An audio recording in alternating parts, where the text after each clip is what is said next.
আসসালামু আলাইকুম ওয়া রাহমাতুল্লাহি আযজা ওয়া জাল্লা ওয়া বারাকাতুহু।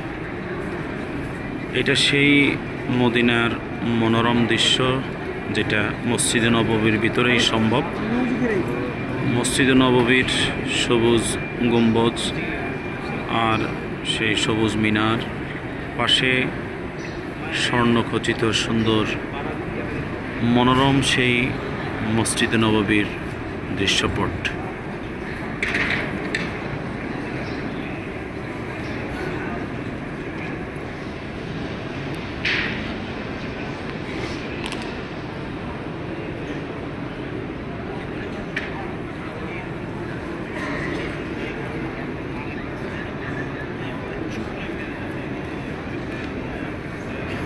আমরা এখন আমাদের কাফেলা সহ মসজিদে নববীর ভিতরে অবস্থান করছি।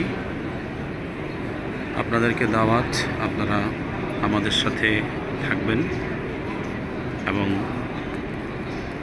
এই মনোরম দৃশ্যে মসজিদে নববীতে আল্লাহর হাবিব সাল্লাল্লাহু আলাইহি ওয়াসাল্লামের সাথে রওজা মুবারকের পাশে বসে একটু নামাজ পড়ার সৌভাগ্য আল্লাহ পাক সবাইকে নসিব করেন, আমিন। ওয়া আখির দাওয়ানা আলহামদুলিল্লাহি রাব্বিল আলামিন। আসসালামু আলাইকুম ওয়া রাহমাতুল্লাহ।